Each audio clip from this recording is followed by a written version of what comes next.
Welcome to This Week in High School Sports. Teresa Whipple here with Steve Willits, and hello there. Hello and happy Mother's Day. It's It's Mother's Day weekend. Your first Mother's Day as a grandma. As a grandmother, Congratulations. Yeah, thanks. And we had a very nice time today for Mother's Day, and got to see my grandson, although I did say he slept the whole time, but I won't take offense. He's only a month old. I was going to say he's entitled to yeah, that. he is entitled to sleep. And thanks as always to our sponsor, Red Onion Burgers. And Sean Richards, you are going to be happy to know that we're plugging the fact you're sponsoring the 3rd of July celebration again this year at Lake Ballinger, and you still need sponsors and volunteers. So go have a meal at Red Onion Burgers and tell Sean you want to volunteer or you want to sponsor, and he'll be thrilled. Oh, wow.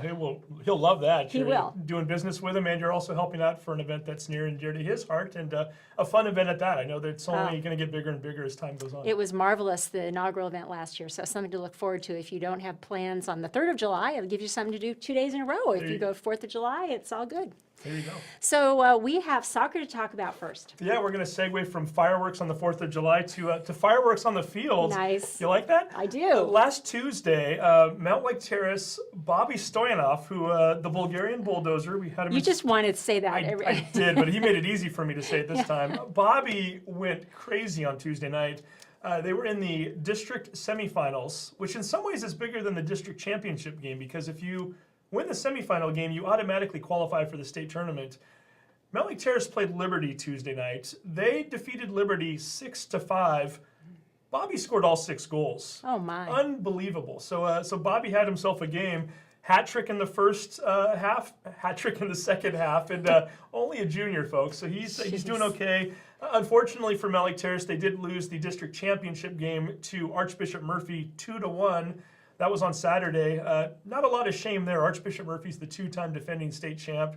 And don't be surprised if these two teams maybe see each other in the state tournament coming up here. So very well could happen. Mountlake Terrace now has a game coming up with Tyee in the state tournament. We don't know the date and the location yet. We think it's going to be Tuesday or Wednesday. Best guess is that it's probably down closer to Tyee than it is to Mountlake Terrace, but it's only 30 or 40 miles away, so not too far from here. And then the Linwood Royals, 2 other guys that we had in studio not too long ago, Dane Evanger and Riley Johnson.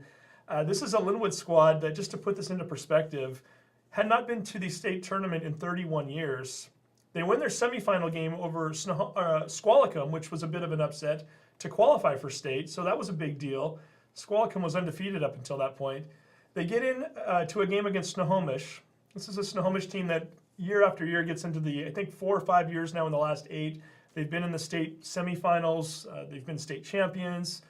Very good Panther program, and Linwood went out and beat them 4-1 in the district championship.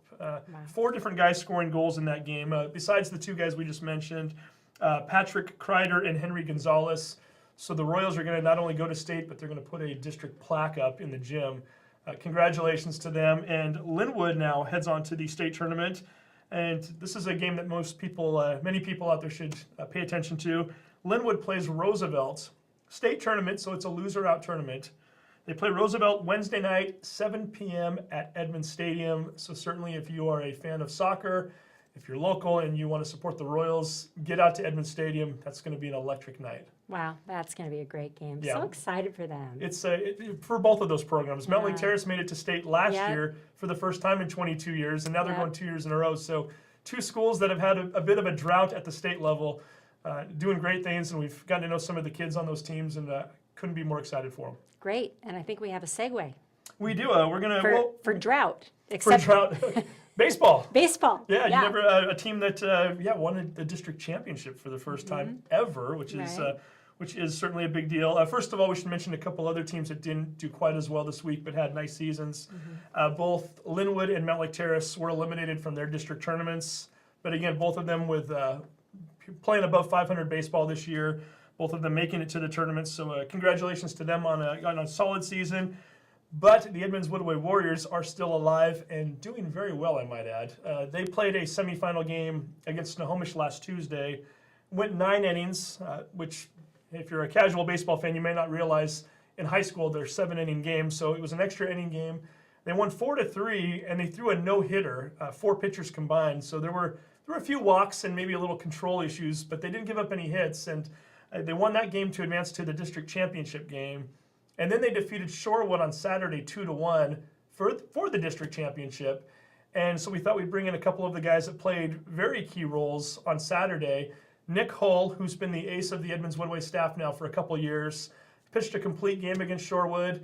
And then Jacob Kitchen, the junior, who had 2 RBI and 2 separate at-bats for the 2-1 victory. So here's the interview we did with Nick and Jacob.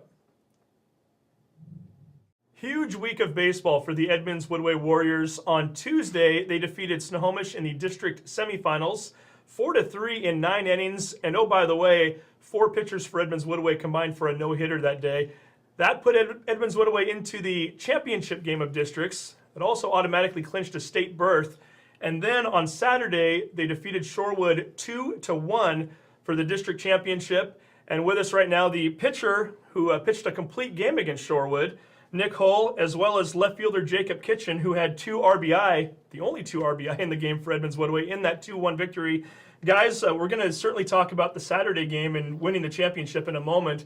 But Saturday's game doesn't happen if you don't beat Snohomish in that 9-inning victory on Tuesday.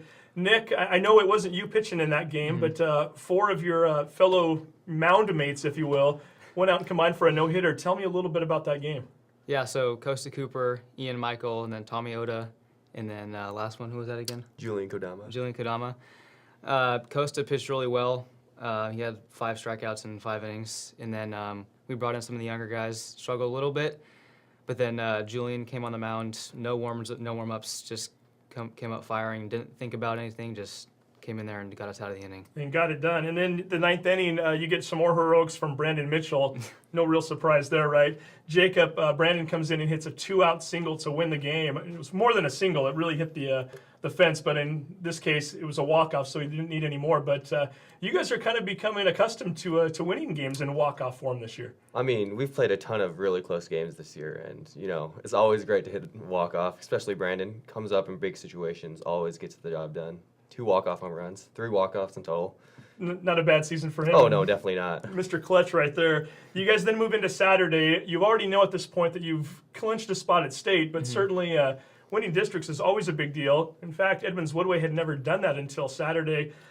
Nick, I'll start with you on this one. What does it mean to win a district championship? I mean, obviously, it's nice to have that banner per se, but what does it mean to you?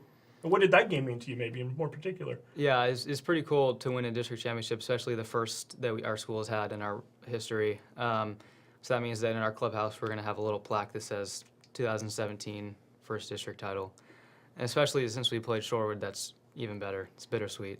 Well, tell me about that, because Shorewood did get you guys twice this year, and although it was at the end of the season when you guys had already clinched the division title at that point, I'm sure that Shorewood's never a team that you guys like to lose to, right? No, and especially, I mean, a lot of those guys that on the team I've played with for years, and they've seen my pitching a lot. So I'm not like they're confident going in, but they're probably like, all right, we've seen this guy 5 times in the last couple of years, so we should have his number down. But they didn't yesterday. Didn't get the victory and the biggest game of the year.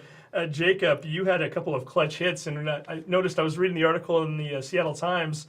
You don't necessarily have to hit the ball 500 feet to do the job, right? I know both of your hits were tricklers. Tell me about the hit that put you guys up 1-0. So I was working a 1-2 count against Will Smith, pretty good pitcher. So I was sitting off speed, and I got lucky. I didn't square up the ball by any means, but it kind of hit that gap between the pitcher and first base, and I got lucky, got on base, beat it out. And it's one of those things, too, where we mentioned Will Smith, who has an ERA of, I think it was .57 coming into the weekend. So one of the top pitchers in the state, along with this guy right next to you. Yeah. You know when you're going up against a guy like that, runs are going to be hard to come by. And then you came up a couple innings later when it was 1-1. Tell me about that hit to give you guys what essentially ended up being the 2-1 victory. Yeah, it was kind of the same deal, 0-2 count, got to battle. You're looking for anything in the zone. So even though I didn't piece up the ball, I was able to beat it out and kind of got the job done, it was a good feeling. And, it's always a good feeling when you can get those hits, especially in, like I said, the biggest game of the year. And I've got to ask you, Nick, knowing that you're going up against a guy like Will Smith, you know that runs are going to be hard to come by for both teams. Does it put a little extra pressure on you going into a game like that, or is it just business as usual for you on the mound? Well, when I go out there, it's another day pitching. Will and I are good buddies, so anytime I can pitch against him is always fun. it's always like a respectful battle like that. How much fun were you having in that second inning? I know you loaded up the bases with nobody out. And what is that like for a pitcher? I mean, especially in a game like this where it's for the championship, you know that there are a lot of spectators there, maybe more so than normal. All eyes are on you, and all of a sudden bases are loaded. You know that Will's going to have a pretty good performance one way or the other, and you can't really afford to give up too many runs. Yeah. Take me through an inning like that and the psyche of it and what you do to hitters at that time. I mean, I want to say there's at least 200 people there.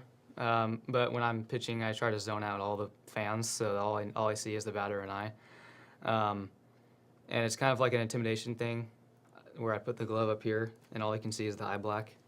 And then he's thinking, oh no, what's he going to throw now? Fastball, curveball, change, two-seam. So the bases loaded, no outs, struck out the first batter. Luckily, it was the bottom of the order, so they're not as strong as their top of the order. Struck out the first guy, and then the next guy is Kevin Hirohata. Low fastball, hit a ground ball right to Brandon Mitchell. He flipped it Julian, double play out of the inning. Well, and for a pitcher, too, I noticed one of the comments I read after the game that you made was regarding how you feel like you have one of the state's best defensive units behind you. As a pitcher, I've got to think that gives you a lot of confidence, too, knowing that, hey, if I can put this ball in play and hit it anywhere near those guys, they're going to take care of me behind the scenes, too, though, right? Yeah, I mean, I want to say we probably have less than 5 errors total as a team the whole year. Anytime the ball's hit on the ground out the middle to gunner at third base or first base or pop fly in the outfield, I know they're going to get it done. On your left fielder, I hear has a number of diving catches on the air. It's this guy right next to you. Tell me about Jacob's glove out there in left field and what that's meant to you guys. Well, you know, he doesn't really take the best routes to begin with, so it's a little scary at first, but then he always finds a way to track it down, and sometimes it almost looks like he's trying to give himself a diving catch. Yeah. And now what about you, Jacob? Because Nick did mention that you seem to lead the team in diving catches. Is that a play you look forward to? Or is it just kind of a thing you have a knack for, or what is it like for you? I mean, as Nick said, my routes could be a little cleaner, so sometimes I kind of manufacture a situation where I need to dive. But, I mean, who doesn't like a diving catch? Yeah, absolutely. And then we're going to move forward to the 6th inning. And I do want to put one picture up here, Nick. We have an in-game shot of you from Saturday's championship. You got yourself in another little bind there. Late in the game, do you start to feel fatigued at that point too? Or are you going on adrenaline? What's that like when you put a few guys on base? And you know at that point it's also a 2-1 game. Are you any concern from you on the mound, or how are you feeling at that point? When it starts to get later in the game and I have a lower pitch count, I'm like, all right, I can work with this. I don't have to throw balls down the middle, let them hit it. I can strike out some guys and work around the batters. So the later in the game, the more I'm just looking forward to the end, where we can all celebrate and throw our gloves up in the air and dogpile. Well, and what was the final out? Tell me how that happened. So it was 2 outs in the top of the 7th, right? And then it was a fastball to Brian Host, their leadoff batter. Hits a pretty decently hard ground ball right to me, and I didn't panic. I just grabbed it and flipped it over to first base, and Let the celebration begin. yeah, that was it. Speaking of celebration, we've got another picture we're going to put up on the screen. There are the District 1 3A champs right there. Jacob, when you look at that picture, what does it mean to you? I mean, it's like this culmination of all of our work this season. I mean, we worked really hard, and I think being the champs, it feels great. Like, even though we were going to state before this game, it kind of validates all the work we've put in.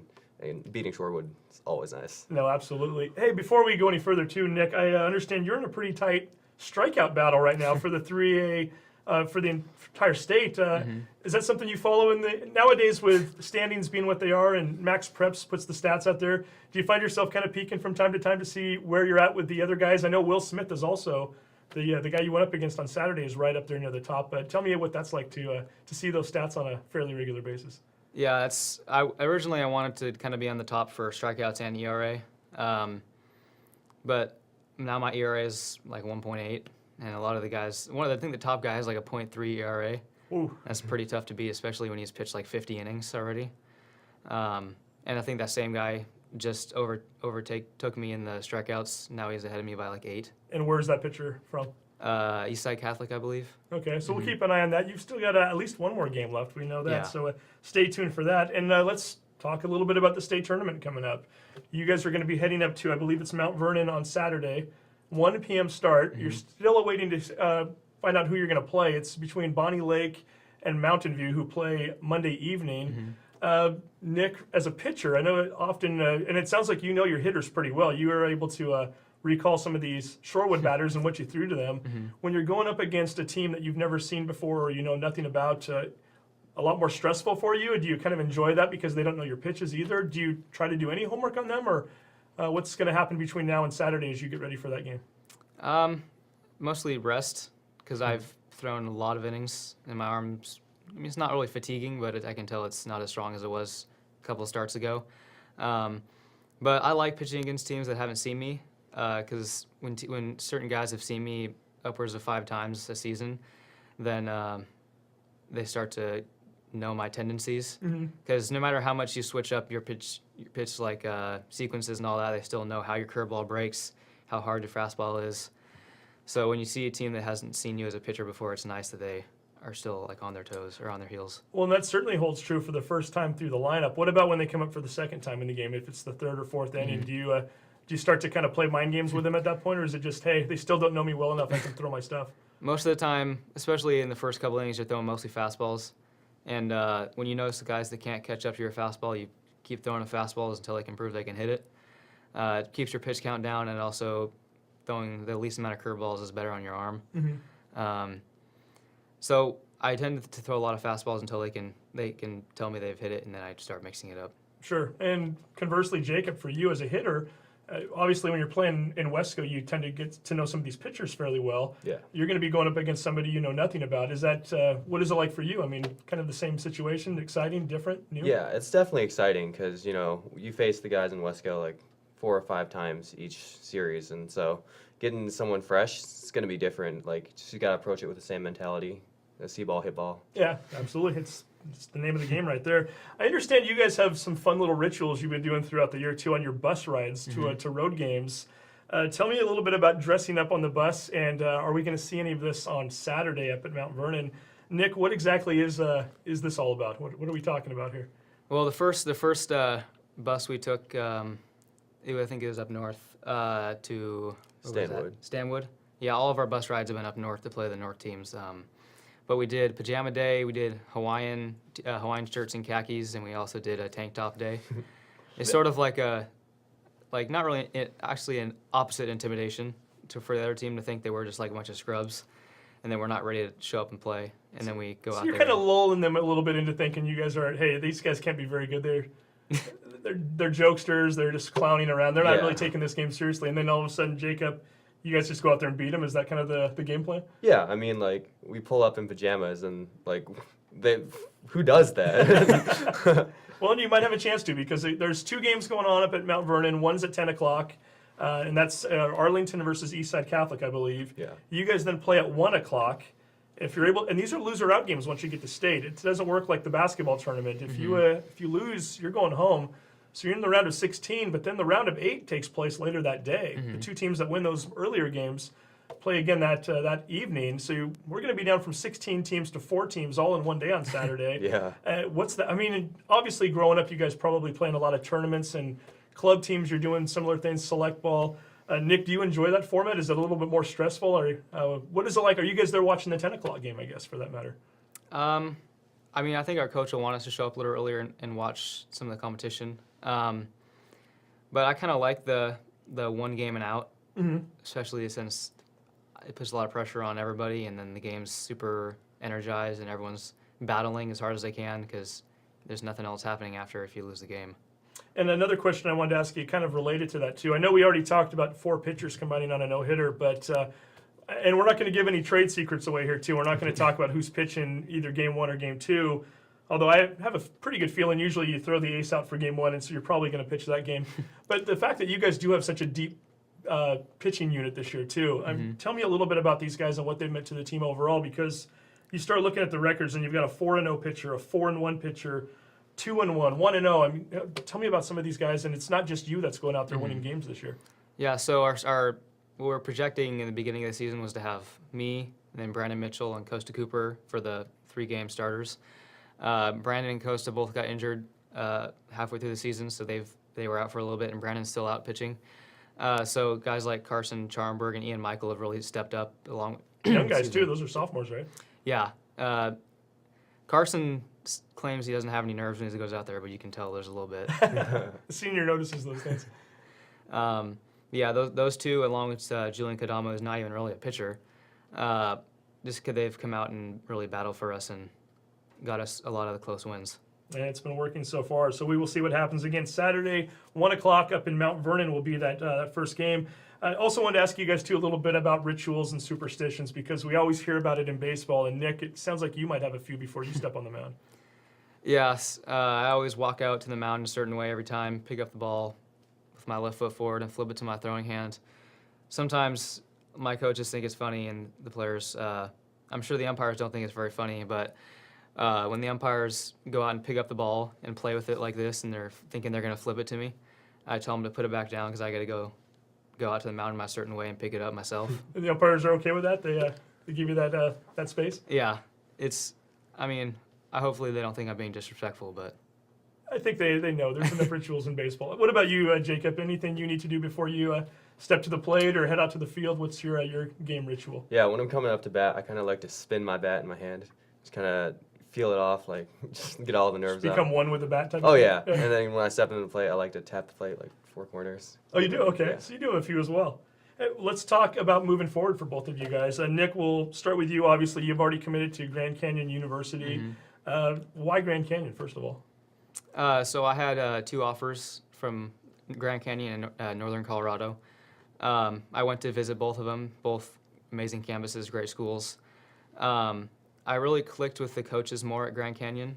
The pitching coach, Rich Dorman, he was a pitching coach for the Mariners a while ago. Oh, wow. Okay. And it was actually his first weekend scouting when he saw me.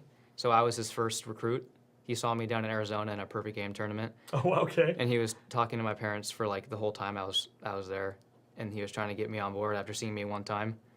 And that means something to me, especially since if he's a coach that really wants me to go there, it means that I think I can play starting freshman year.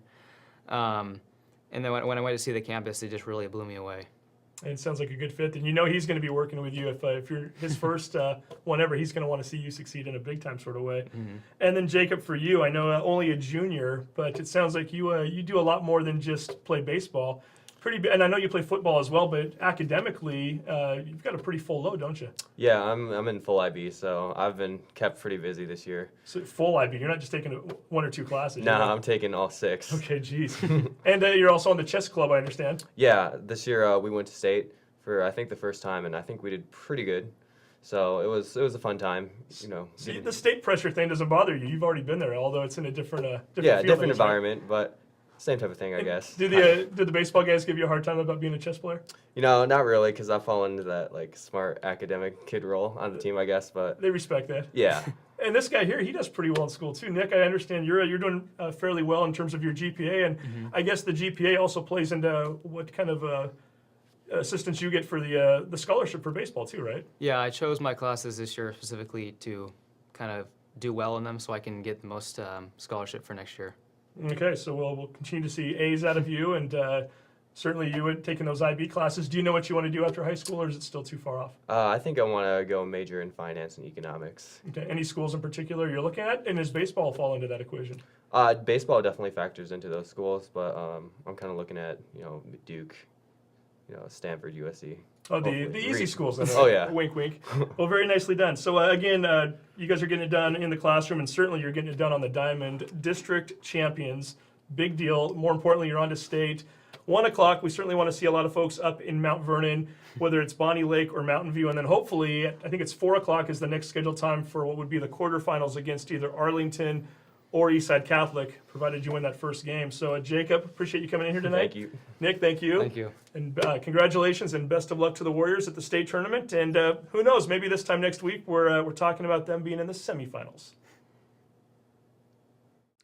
You know, Steve, I was surprised to learn, as I know you were, that the Warriors had never won a district championship until this year because they've always had such a strong program. I was shocked. I knew they hadn't won one in the last few years, and I interviewed Dan Somoza, the coach, the other day, thinking he would give me a number like 2008 or 2009, Yeah. and he said, no, we've never won a district championship. So a Warrior team that obviously has had their share of success, They've won a state title as Woodway Yeah. way back in the 70s. 1979. It was 1979, but since they've merged those two schools, Yeah. first district title. Yeah, well, hopefully they'll advance and we'll see more of them. We are hoping. And the next game, again, we should mention 1 p.m. Saturday, and that's at Sherman Anderson Field up in Mount Vernon.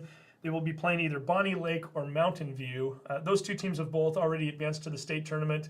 The team that loses that head-to-head matchup on Monday evening, which takes place in Tacoma, the loser of that game will go on to play Edmonds-Woodway on Saturday.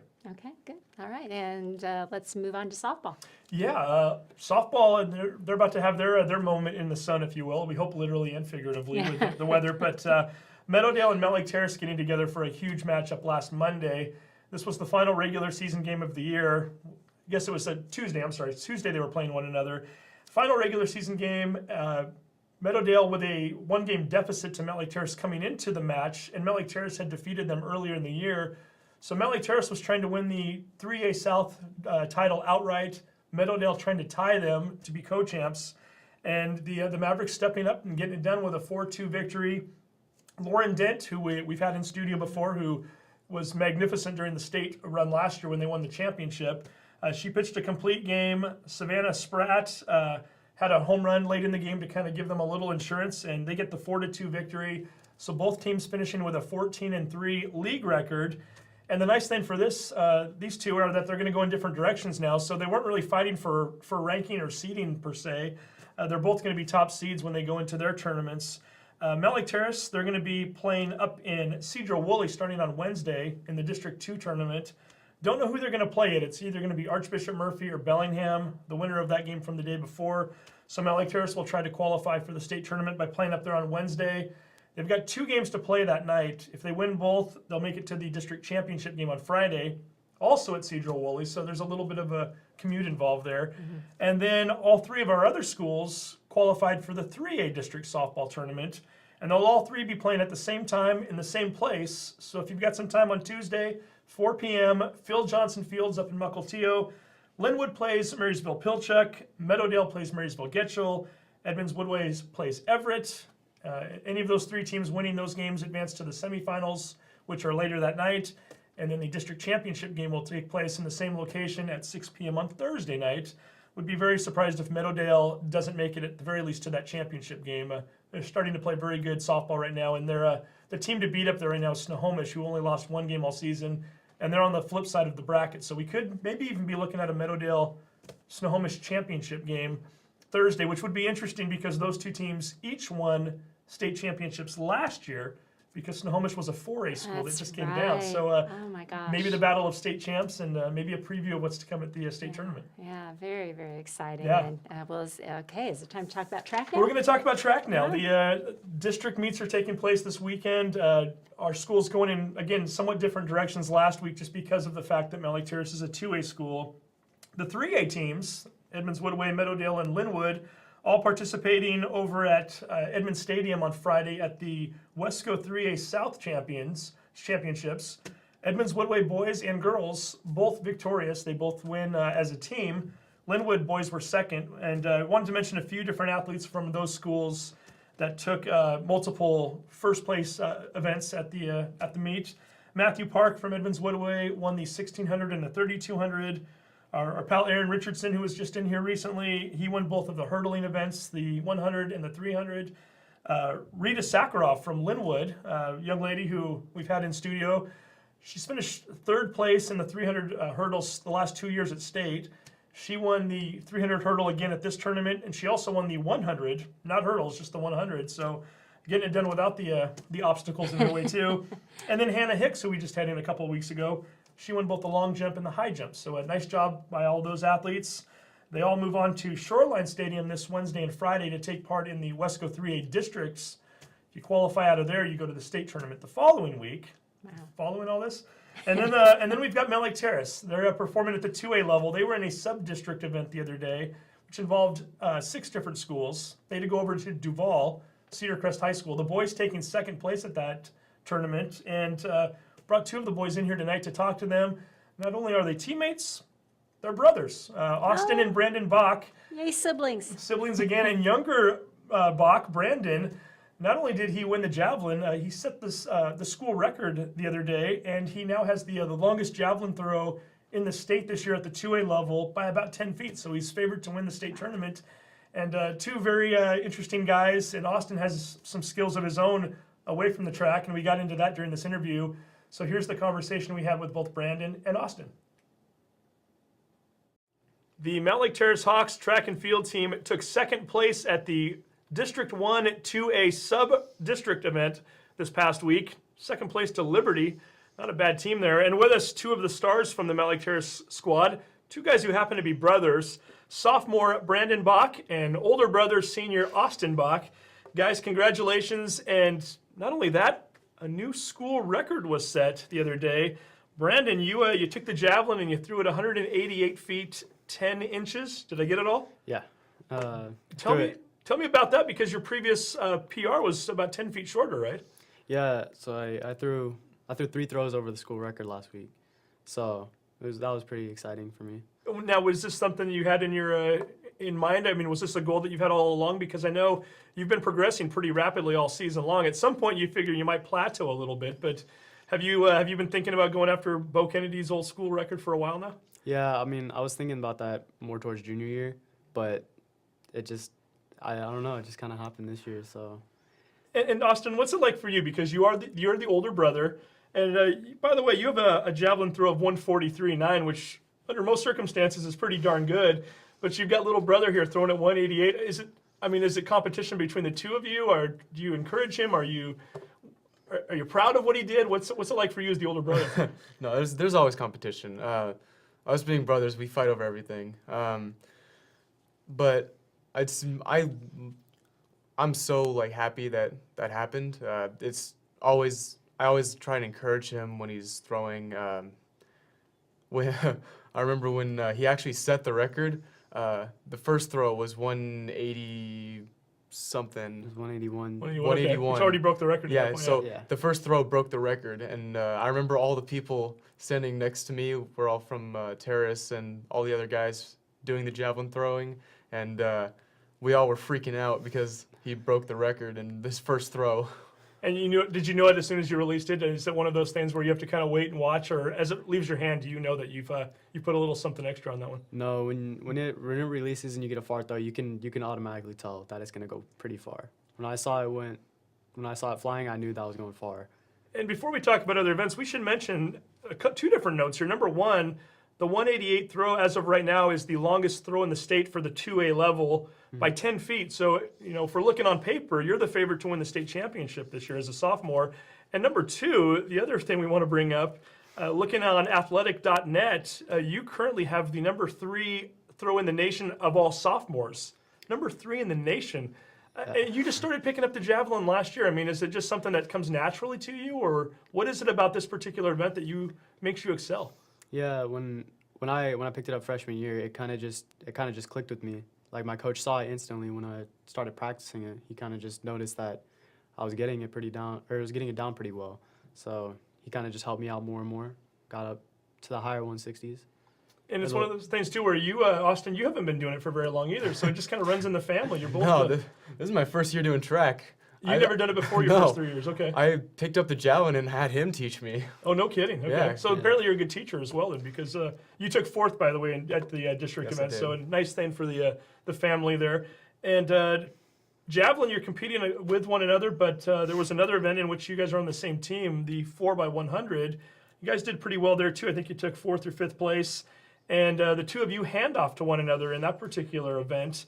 And you were both telling me that it seems to be kind of a natural thing for you, because a lot of folks, when they're getting into to the relay events, they have to practice the handoff time and time again. And I think even your coach mentioned that it seems to be natural for you guys. Is it the brotherly instinct thing, Austin, or what is it about giving it the hand over to Brandon that works for you? I think it's just the brotherly instinct thing. These were the first or second time we handed it off to each other, we got it. I mean, it was, from then on, it was basically perfect every time. We never had to slow down from one another. I mean, I had to slow down once when he was the first leg, and that was one time, I think. That's when I switched to first leg, though. Yeah. Okay. Yeah, we've had problems with our first leg. So being But- 2-3 though, I think the coach is probably. It sounds to me like he's not going to dare mess with that strategy at this point with you two in there, right? Definitely not, because he hands it off to our fourth, Alex Woodard, and those two have it down really well too. Yeah. So I'm the only one that has to deal with the switching around, but it's not too bad. We get through it. And it's working. So now you guys move on to 2A districts, which is the event right before state. Yeah. And that's going to be up in Bellingham this weekend. And it's a little bit interesting in that, and we've talked about this with other sports throughout the year. Mountlake Terrace making that adjustment to where they compete at the 3A level during the regular season, and then they go off and participate in 2A postseason. So while Edmonds-Woodway, Meadowdale, and Linwood all get to stay closer to home, and they were at Edmonds Stadium last week, and they'll be at Shoreline this week. You guys last week had to go to Duval, and now you have to go all the way up to Bellingham 2 different days. I mean, Brandon, I've got to think in one respect it's nice because the teams are smaller, but at the same time, a lot more travel for you guys. Yeah, it's kind of tough going up hour and a half with schoolwork and just trying to keep up with grades. But in a sense, it makes it easier because it has a smaller team, but it gives more competition when you have a bigger team going against you. Sure. And Austin, what are those bus rides like? More camaraderie, more time to bond with teammates, or is it? It's more time to sleep. There you go. Okay. Hey, honesty, I like that. And which events are you guys going to be participating in next week? I'll start with you, Austin. So I have the javelin and 4x1. I didn't do very well in long jump. And then the 200 isn't even one of my events that I do normally. So Yeah, just focus on 2 events and you're good to go. Just focus on 2. Sure. And then Brandon, what are you? What all will you be doing at districts? Yeah, so I'm going up for javelin, long jump, triple jump, and 4x1. Well, we should talk about the triple jump too, because you just you started doing the triple jump when? Last week. Last week you did the triple jump for the first time, and I think you and that was while you were still with the other Wesco schools, or that was the Edmonds School District tournament. How did you do there? What place? I got second. Second place in the triple jump, and you just started like a day or 2 earlier. Yeah. Okay, so is this going to be a new event for you? Or are you going to start focusing on this? Or Yeah, I'm gonna start sticking with it throughout the rest of high school. Okay, which do you enjoy more? Do you enjoy that more than the javelin, or is it? That's not comparison. You That's can't even not do it right now. Okay, no, that's fair. One other thing we should mention: not only are we trying to compare those 2 events, let's compare another sport, football. The 2 of you playing on the same team together. I know there were times last year, I think, when looking out at the field on offense, 2 receiver sets, and it was nothing but Bach brothers lined up outside at receiver. Austin, for you as the older brother, what was that like having little brother lined up across the field? Oh, it was amazing. I think my best memory from that was the first game we played against. It was Seaholm. He caught a 30-yard touchdown pass, and I remember that specifically too, because I ran up to him and hugged him like that was his first varsity touchdown, and I was on the field to be with him, part of that. It was amazing. What about that memory do you have? I mean, do you remember that moment? Do you remember the fact that it was Austin, or are you? Yeah, I definitely remember that. Big deal for you too. I've seen it. There's pictures of us just hugging it out on the field, and it's nice. And your career now is over as far as football, but I hear you might be helping to coach or you were coaching Brandon's 7-on-7 team for Mountlake Terrace before the track season started, correct? Yeah, me, the quarterback that left, Andrew Blair, and then the Hopkins brothers who graduated 2 years ago. We're all helping with 7-on-7 over the past 2 or 3 months. So what was Coach Bach like, Brandon? How did he do out there coaching you guys? It was nice. Yeah, whenever we got hurt, kind of stitched us up. We're going to talk about that in a minute too, Yeah. because he has that capability. And Austin, I should point out, you were also voted the team's MVP at the banquet after the football season. What did that mean to you? It meant everything to me. I mean, it was just, it was amazing. I won MVP my freshman year. I got JV Defensive Player of the Year my sophomore year. Our junior year, we didn't even do awards. And then last year, I got MVP. And then I also got voted for the SCCLA scholarship thing. Oh, you did? Okay. Yeah. It was just amazing. I mean, I've never been around such a great group of people for football. I mean, it was just amazing. Now, little brother here, he's got to try to carry on the tradition too. And for anybody who hasn't seen you play, outstanding sophomore year at the varsity level. Are you looking at some of these awards and figuring we'll put another Bach name on there eventually? Or? Yeah, I'm definitely planning on that. And it was nice playing with them this last year because we haven't played together since we were really little, like 7, 8, sometime around there. And it was just kind of nice to have one last year together before he goes off to Do his next career. thing. And now, as far as, I mean, we talked about your track accolades, but really your first love is football, right? I mean, that's where you Yeah. you tend to focus a lot of your attention. What does it mean to you to be part of that football team? And moving forward, what are we expecting out of you? What are you going to be doing over the summer to get ready for your junior year?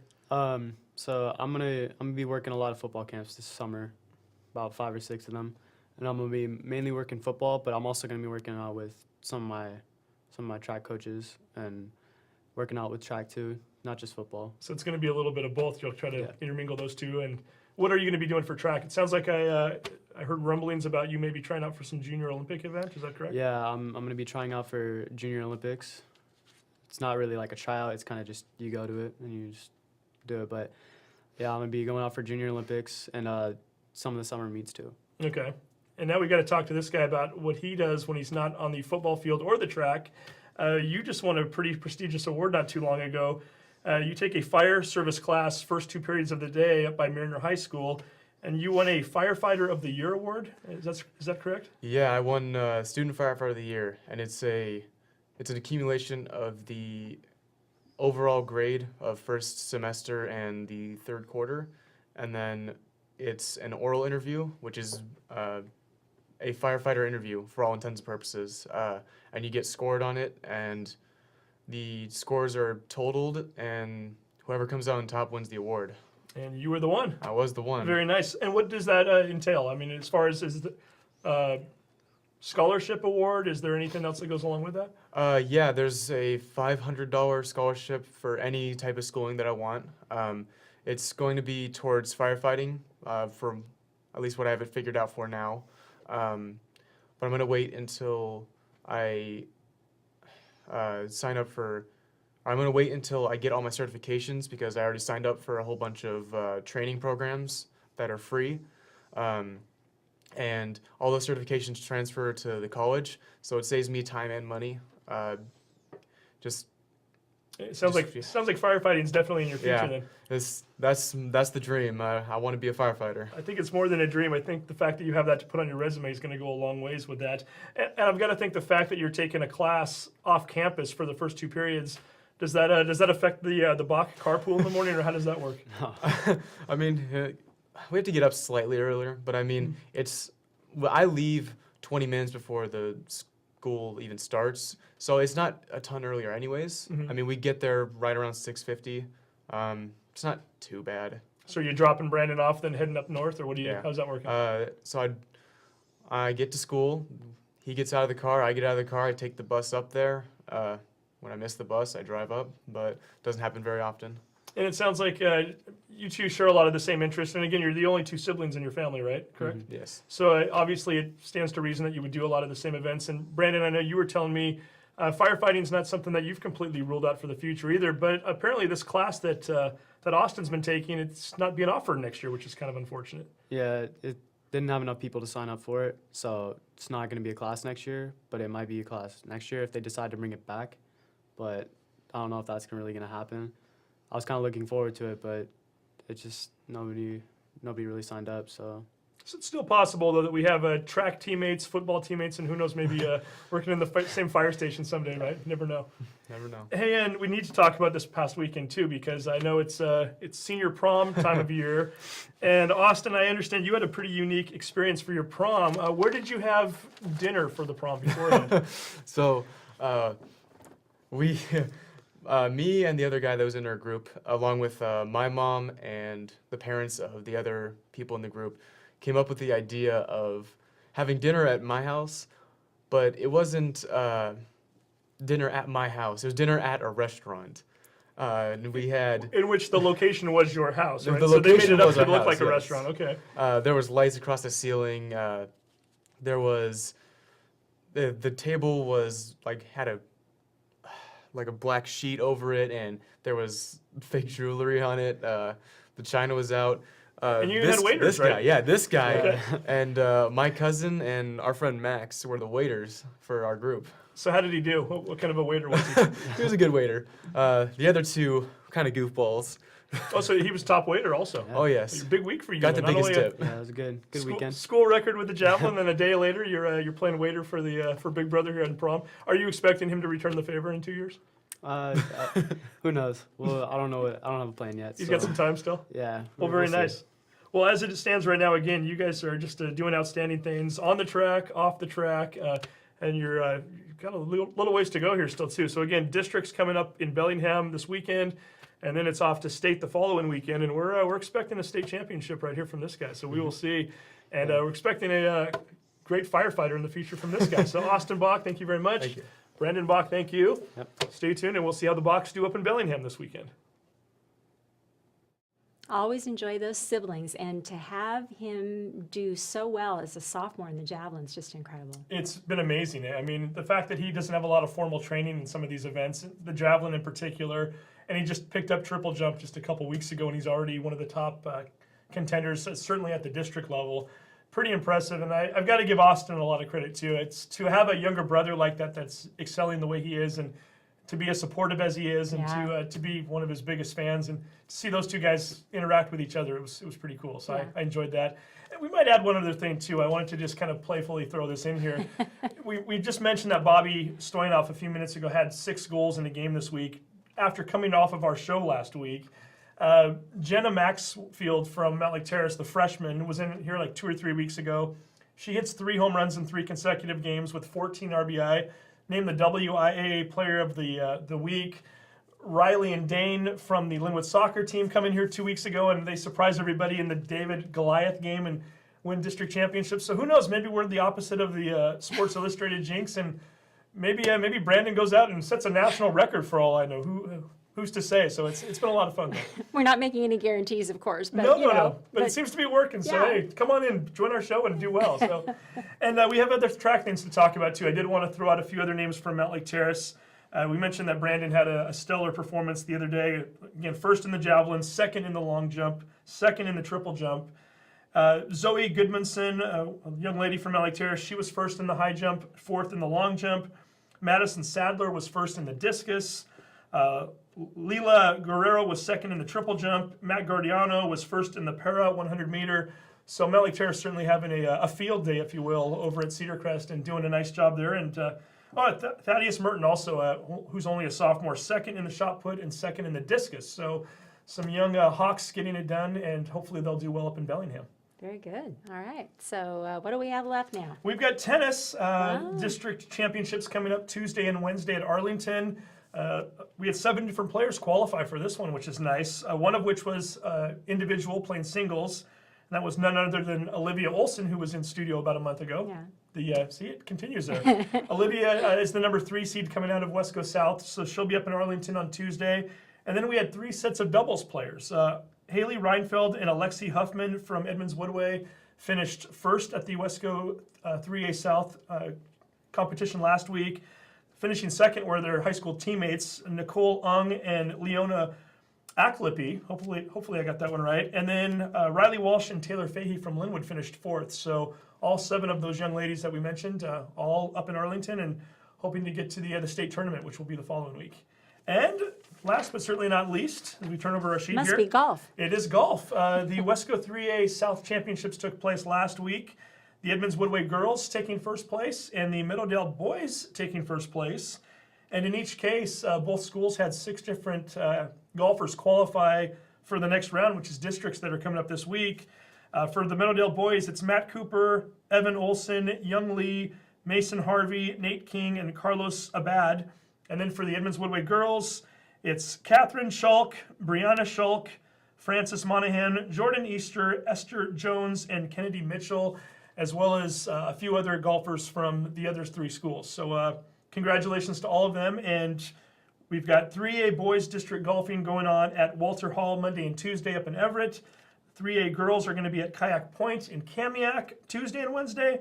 And then for Mountlake Terrace, they're going to have their boys at the Snohomish Golf and Country Club Monday and Tuesday, and the girls will be at Skagit up in Burlington Monday and Tuesday. So a lot of golf from various golfers in the area. So again, it's so much going on, but it's exciting because this is when it all counts, and this is when you either qualify for state or you end your year either way, you're ending it on a high note because you've gotten a lot further than many of the other athletes in the area have, and it's postseason. It's fun.